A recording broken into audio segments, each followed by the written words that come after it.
একজন ছাত্র। ছাত্র ফিজিক্যালি ছাত্র তো গোলাম আজমের ছেলেই বলেছে, আবার আদর্শিক ছাত্রও কিন্তু। এই জায়গাটা আপনারা বোধহয় কেউ খেয়াল করছেন না। এবং গোলাম আজমের ছেলেই পর্যন্ত যা কিছু প্রকাশ করেছে, এটা যদি আপনারা খেয়াল করেন তাহলে বুঝবেন যে এই ওয়াকার এবং ওয়াকার সম্পর্কে যে ধরনের প্রশংসা ইসলামিস্টদের পক্ষ থেকে আসে, এখন ডেল এইচ খান নামে একজন ইসলামিস্ট এবং জঙ্গি বাংলাদেশে মোটামুটি বেশ ভালো ভালো লেকচার দিচ্ছে।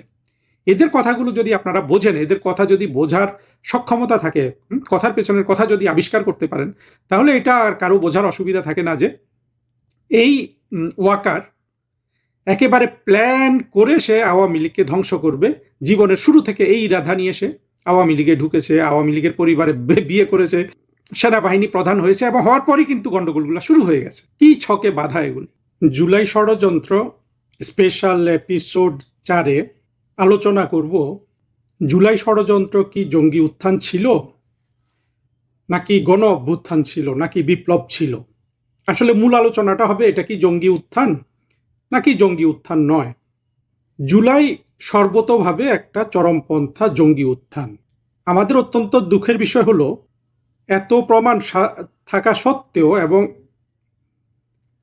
সত্যিকারের একটা জঙ্গি উত্থান ঘটে যাওয়ার পরও আমরা যে বিষয়টাকে এখনো জঙ্গি উত্থান হিসাবে বাংলাদেশের সব মানুষের কাছে এবং সারা পৃথিবীর কাছে এটাকে প্রতিষ্ঠিত করতে পারিনি।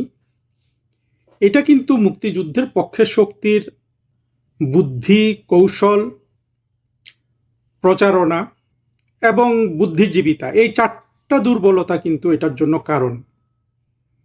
এবং আমার কাছে খুবই কষ্ট লাগে এটা ভাবতে যে প্রধানমন্ত্রী শেখ হাসিনা সরকারকে সম্পূর্ণরূপে 3টা মিথ্যা অভিযোগ দিয়ে কাবু করে ফেলা হয়েছিল। 3টা মিথ্যা অভিযোগ কি ছিল? যে শেখ হাসিনা সরকারের আমলে প্রচুর দুর্নীতি হয়েছে, অথচ সব ধরনের ডেটা যদি আমরা নেই আন্তর্জাতিক অঙ্গন থেকে, তাহলে দেখা যাবে 1991-এর পর থেকে 2026 পর্যন্ত শেখ হাসিনার 9 বছরের সরকার ছিল সবচেয়ে কম দুর্নীতিগ্রস্ত। দুর্নীতিহীন ছিল না, তবে সবচেয়ে কম দুর্নীতিগ্রস্ত। আরেকটা অপবাদ কি ছিল? যে শেখ হাসিনা গুম খুন মানবাধিকার লঙ্ঘন করেছে। আমরা যদি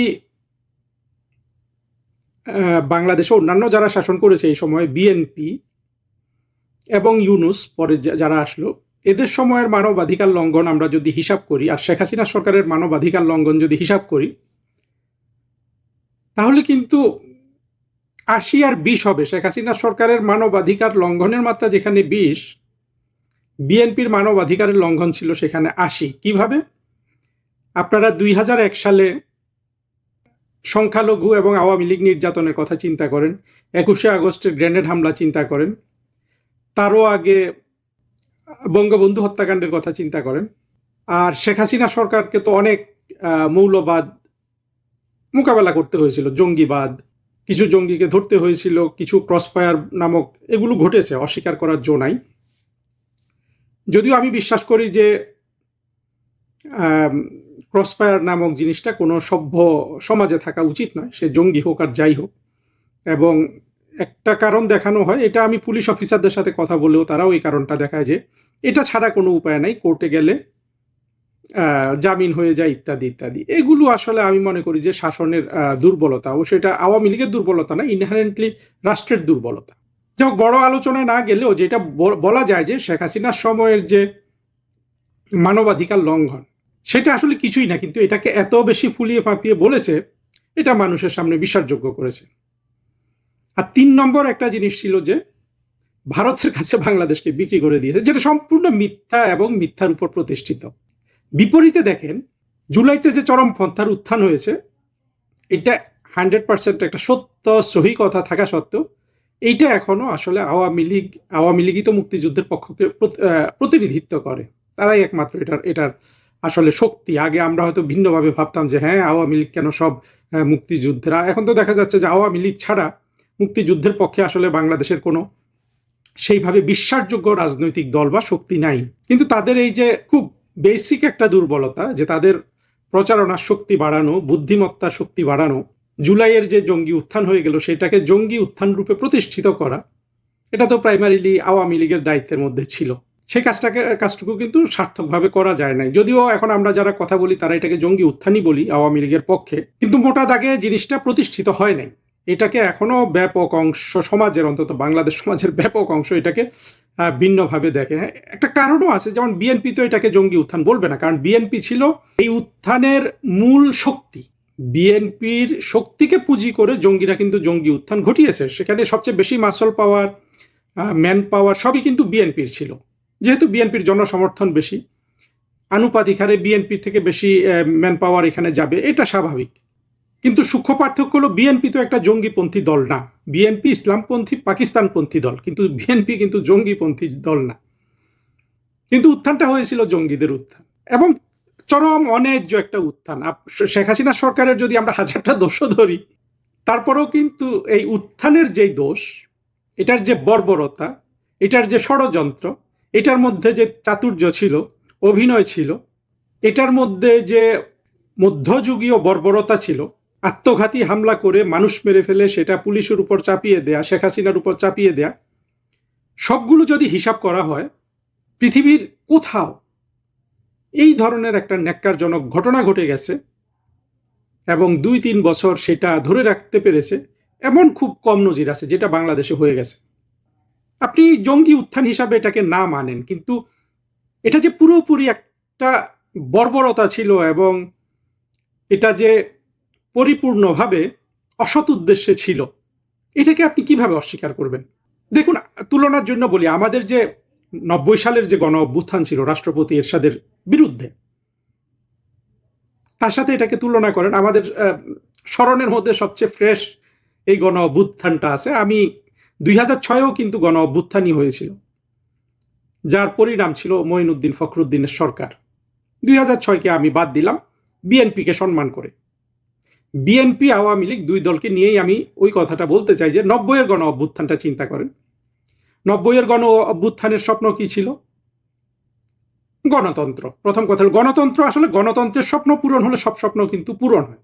টেকসই না হলে তো একটা গণতান্ত্রিক ব্যবস্থা চালু হয়েছিল না, যেখানে যার পরিণাম হিসাবে বেগম খালেদা জিয়া প্রধানমন্ত্রী হয়েছিলেন, বিএনপি বিজয় লাভ করেছিল, সব দল অংশগ্রহণ করেছিল, একটা ইলেকশন হয়েছে।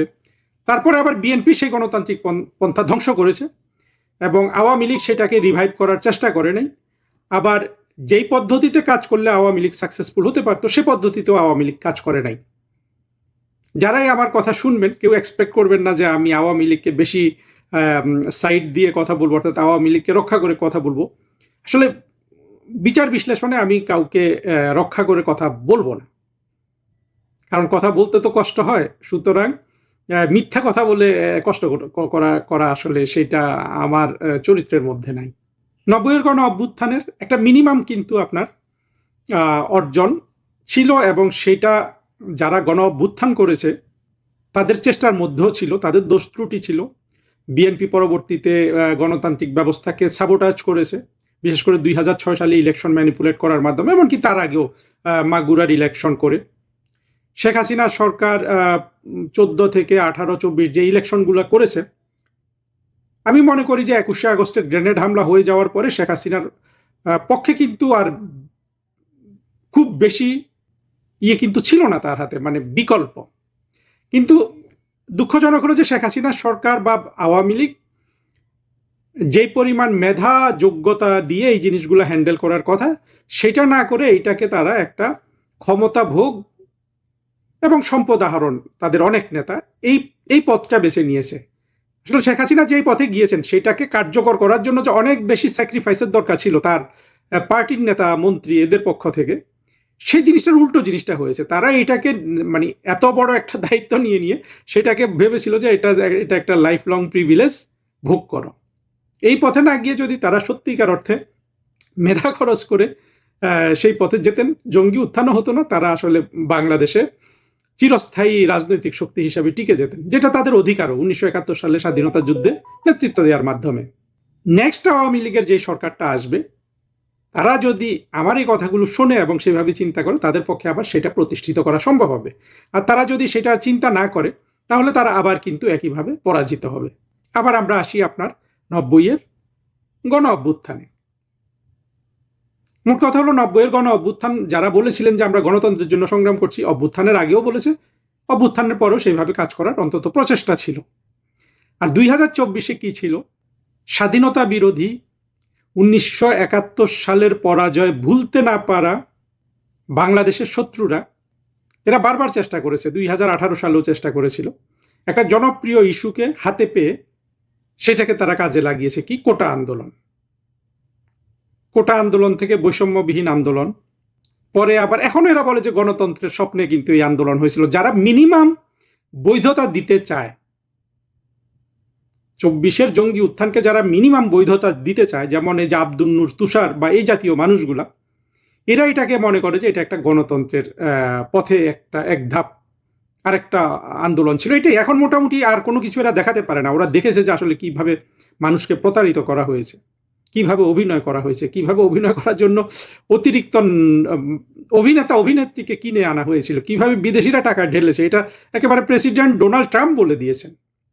এটা যে ষড়যন্ত্র ছিল এটা মাহফুজ বলেছে, এটা যে তারা নিজেরা খুন খারাপি করেছে এটা জঙ্গিরা বলেছে।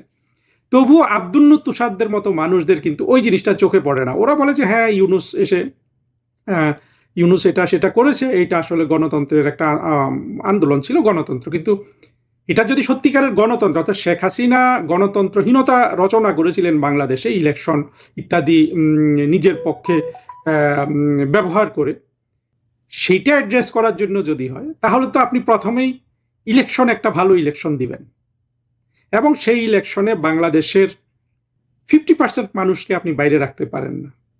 এখন আমি যেহেতু আওয়ামী লীগের পক্ষ নিয়ে কথাগুলো বলছি, আমাকে পক্ষপাত দুষ্ট মনে করা হতে পারে যারা আওয়ামী লীগ শুনছেন এই বক্তব্য, কিন্তু নীতির দিক থেকে কিন্তু জিনিসটা কিন্তু আমি সঠিক বলছি। আমি এখানে আওয়ামী লীগের পক্ষ নিয়ে বলছি না। আপনাদের উদ্দেশ্য যদি ছিল যে নির্বাচনী গণতন্ত্র কায়েম করব, সেখানে সেই রকম নির্বাচন হওয়ার কথা ছিল, সেটা কিন্তু হয় নাই। এবং এটা যে হয় নাই তার জন্য কারো কোনো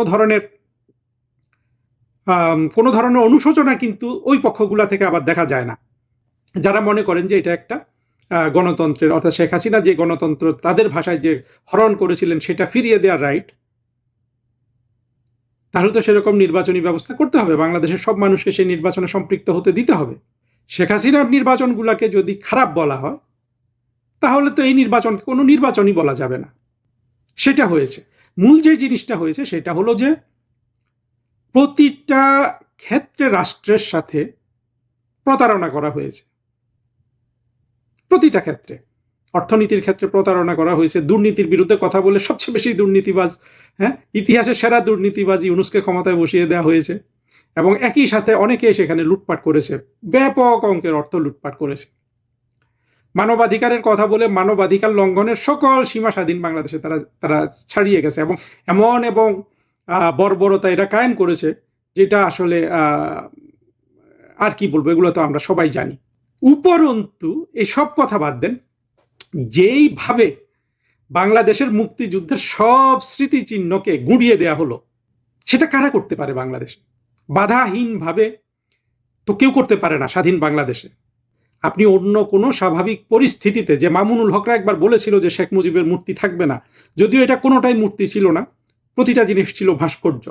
মূর্তি একটা ধর্মীয় শব্দ, হিন্দু ধর্মীয় শব্দ হিসাবে বা সংস্কৃতি হিসাবে এটাকে আমি আলাদা করতে চাই। এটাকে শেখ মুজিবের মূর্তি নামে সবাই, একেবারে আওয়ামী লীগও বোধহয় বলেছে। বঙ্গবন্ধুর সব ভাস্কর্য ভেঙে দেওয়া হয়েছে, বঙ্গবন্ধু মেমোরিয়াল ট্রাস্ট যে জাদুঘর সেটা ধ্বংস করে ফেলা হয়েছে, যেটা 32 নাম্বার। এমন কোনো স্মৃতিচিহ্ন নাই মুক্তিযুদ্ধের যেটাকে আক্রমণ করা হয় নাই, এবং বাধাহীনভাবে। দেখেন, আমি এটা জঙ্গি উত্থান ছিল আর কতভাবে আপনাদের কাছে প্রমাণ করব। বাংলাদেশের মুক্তিযুদ্ধের সব স্মৃতিচিহ্ন গুঁড়িয়ে দেওয়ার এজেন্ডা বাংলাদেশে কাদের? জঙ্গিদের না? আর কার আছে? এটি এজেন্ডা তো আর কারো নাই। এই যে গুঁড়িয়ে দিল, এইটাকেও কিন্তু জঙ্গি উত্থান বলতাম না যদি তারা বাধাপ্রাপ্ত হতো, কিন্তু বাধাপ্রাপ্ত তো হয় নাই। এই যে বাধাপ্রাপ্ত না হওয়া হয় নাই কেন? কারণ হলো জঙ্গিদের ওই সময় ভয়ে কেউ বাধা দেয় নাই, আর ইউনুস তো চাইছে যে এগুলো ভেঙে ফেলা হোক। আপনি শুধু যদি বাংলাদেশের মুক্তিযুদ্ধের স্মৃতিচিহ্ন ধ্বংস করে ফেলার আলোকে শুধু জিনিসটা দেখেন, অন্য সব কিছু বাদ দেন, তাহলেও এটা যে চরমপন্থা এবং জঙ্গিদের উত্থান, এইটা বুঝতে কারো কোনো অসুবিধা হওয়ার কথা নয়। আবার ভেঙে ফেলার ক্ষেত্রে যদি বাধার সম্মুখীন হতো, তাহলে আপনি বলতে পারতেন যে জঙ্গিরা চেষ্টা করেছে, জঙ্গি উত্থান ছিল না।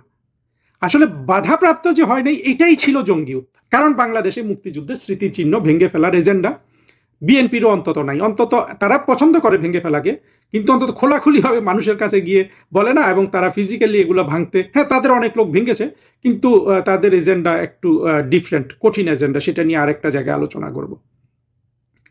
আবার বলছি, 2024-এর উত্থান যে জঙ্গি উত্থান ছিল, এইটা প্রমাণের জন্য আপনার অন্য কোনো জায়গায় যেতে হবে না। শুধু যে মুক্তিযুদ্ধের সব স্মৃতিচিহ্ন ভেঙে ফেলেছে এবং অবাধে, কারো কোনো বাধাহীনভাবে, কেউ বাধা দিতে আসে নাই, এই আলোকে যদি আপনি এটাকে দেখেন, এটাকে জঙ্গি উত্থান প্রমাণ করার জন্য এটাই যথেষ্ট। মানে আলোক নাই, এতটুকুন জিনিসই যথেষ্ট। হ্যাঁ, আপনি এখন তর্ক হিসাবে বলতে পারেন যে শেখ হাসিনার প্রতি বিরক্ত হয়ে মানুষ এটা করেছে। হ্যাঁ করেছে, শেখ হাসিনার প্রতি সবচেয়ে বিরক্ত তো জঙ্গিরা ছিল। বিএনপি বিরক্ত ছিল, অনেকেই ছিল, বাট পার্থক্যটা বুঝতে হবে, পার্থক্যটা খুব ভালোভাবে বুঝতে হবে। এখন জঙ্গিরা কেন বাংলাদেশের রাষ্ট্র ক্ষমতায় নাই, এটা একটা প্রশ্ন হতে পারে, যে যেহেতু এখন জঙ্গিরা বাংলাদেশের রাষ্ট্র ক্ষমতায় নাই, তাহলে এটা জঙ্গি উত্থান ছিল না। দেখেন, জঙ্গিরা রাষ্ট্র ক্ষমতায় ছিল ইউনূসের সময়, 2 বছরেরও কম সময়। পরবর্তীতে তাদেরই সহোদর সংগঠন বিএনপির হাতে রাষ্ট্র ক্ষমতা গেছে। ফলে জঙ্গিরা রাষ্ট্র ক্ষমতায় নাই এটা বলা যাবে না। এবং ভবিষ্যতে কি হবে সেটা আমরা একটু আফগানিস্তানের আলোকে যদি দেখি। আফগানিস্তানে কি হয়েছিল? আফগানিস্তানে 90-91 সালে সোভিয়েতপন্থী সরকার পতন হয়। সেখানে যে রাষ্ট্রপতি ছিল নজিবুল্লাহ এবং তার ভাই আশ্রয় নিয়েছিল জাতিসংঘের অফিসে। সেখান থেকে তালিবানরা তাদেরকে ধরে এনে পিটিয়ে মেরে তাদের লাশ রাস্তায় টাঙ্গিয়ে রেখেছিল, প্রেসিডেন্ট নজিবুল্লাহর লাশ। একই পরিকল্পনা জঙ্গিদের ছিল 2024 সালে শেখ হাসিনাকে পিটিয়ে মেরে রাস্তায় টাঙ্গিয়ে রাখা, এবং আরো অনেক নানা ধরনের ওদের, শেখ হাসিনা যেহেতু একজন নারী, আরো নানান ধরনের অত্যাচারের ওদের পরিকল্পনা ছিল। জঙ্গি মাসুদ এবং অনেক জঙ্গি কিন্তু এটা পরিষ্কার করে দিয়েছে। এইখানে শেখ হাসিনা এবং আওয়ামী লীগের ব্যর্থতাটা কোথায় দেখেন? তাদের ব্যর্থতা হলো, তারা এমন একজনকে সেনাবাহিনী প্রধান নিয়োগ করেছে যে হলো দশকের পর দশক গোলাম আজমের ছেলের একজন ছাত্র। ফিজিক্যালি ছাত্র তো গোলাম আজমের ছেলেই বলেছে, আবার আদর্শিক ছাত্রও কিন্তু। এই জায়গাটা আপনারা বোধহয় কেউ খেয়াল করছেন না। এবং গোলাম আজমের ছেলেই পর্যন্ত যা কিছু প্রকাশ করেছে, এটা যদি আপনারা খেয়াল করেন তাহলে বুঝবেন যে এই ওয়াকার, এবং ওয়াকার সম্পর্কে যে ধরনের প্রশংসা ইসলামিস্টদের পক্ষ থেকে আসে, এখন ডেল এইচ খান নামে একজন ইসলামিস্ট এবং জঙ্গি বাংলাদেশে মোটামুটি বেশ ভালো ভালো লেকচার দিচ্ছে। এদের কথাগুলো যদি আপনারা বোঝেন, এদের কথা যদি বোঝার সক্ষমতা থাকে, কথার পেছনের কথা যদি আবিষ্কার করতে পারেন, তাহলে এটা আর কারো বোঝার অসুবিধা থাকে না যে এই ওয়াকার একেবারে প্ল্যান করে সে আওয়ামী লীগকে ধ্বংস করবে। জীবনের শুরু থেকে এই ইরাদা নিয়ে সে আওয়ামী লীগে ঢুকেছে, আওয়ামী লীগের পরিবারে বিয়ে করেছে, শেখ হাসিনাকে কি আপা বা এগুলো শুনি জানি না কি ডেকে টেকে সেনাবাহিনী প্রধান হয়েছে, এবং হওয়ার পরই কিন্তু গন্ডগোলগুলো শুরু হয়ে গেছে। কি ছকে বাধা এগুলি! একেবারে চরম পর্যায়ের একজন জঙ্গিকে সেনাবাহিনী প্রধান করে বাংলাদেশের স্বাধীনতা বিরোধী শক্তি 24-এর জঙ্গি উত্থান ঘটিয়েছে। কারণ ওয়াকার ছাড়া কোনোভাবেই কিন্তু এই জঙ্গি উত্থান সফল হতো না। দেখেন, আমি যা বলছি আপনাদের ফুড ফর থট দিচ্ছি, চিন্তাগুলো করবেন, ভবিষ্যতের জন্য সাবধান হবেন। আশার কথাটা কি জানেন? আশার কথা হলো যে শেখ হাসিনার নেতৃত্বে বাংলাদেশে আবার দ্রুত আওয়ামী লীগের সরকার ফিরে আসবে। এখনই কঠোর কথা বলে রাখছি, ভবিষ্যতে যেন আর ভুল ভ্রান্তি না হয়। আর আশার কথা হলো যে তিনি আসছেন, ফিরে আসবেন, এটা খুব অবভিয়াস। যেই পরিমাণ অন্যায্য কাজ 24-এ হয়ে গেছে, সেটার বিচার তো আলটিমেটলি মানুষ করবে, তাই না? মানুষ তো মানুষ তো শাস্তিটা পেয়ে যাচ্ছে। যেই মানুষ রাস্তায় গেছে, হয়তো তার একটা ছেলে বিসিএস পরীক্ষা পাশ করবে বা কোনো একটা সরকারি অফিসে একটা পিয়নের চাকরি পাবে, এই আশাটাই তো ছিল আসলে মূলত। আরো কিছু ছিল, হ্যাঁ, দীর্ঘদিন আওয়ামী লীগ ক্ষমতায় থাকাতে পাড়ার মাস্তানদের অত্যাচারও কেউ নেমেছে, এগুলো আছে, কিন্তু মূল স্বপ্ন ছিল যে একটা ছেলে মেয়ে পড়াচ্ছে, তার একটা সরকারি চাকরি। সব জায়গায় তো মানুষ প্রতারিত হয়েছে, প্রত্যেকটা জায়গায়। এটাই কিন্তু শেখ হাসিনাকে আবার ক্ষমতায় নিয়ে আসবে, এবং দ্রুত নিয়ে আসবে। কত দ্রুত নিয়ে আসবে সেটা শেখ হাসিনা তার দলের কৌশল, বুদ্ধি, বিবেচনার উপর নির্ভর করবে। 24-এর জঙ্গি উত্থান যে জঙ্গি উত্থান, এইটা অন্তত বাংলাদেশের মুক্তিযুদ্ধের পক্ষের মানুষকে এক বাক্যে বিশ্বাস করতে হবে, স্বীকার করতে হবে, সেইভাবে জিনিসটা জনগণের সামনে তুলে ধরতে হবে এবং ভবিষ্যতে যাতে এই ধরনের জঙ্গি উত্থানের কবলে বাংলাদেশ আওয়ামী লীগ আর না পড়ে সেই ব্যাপারে এখন থেকে সতর্কতা অবলম্বন করতে হবে।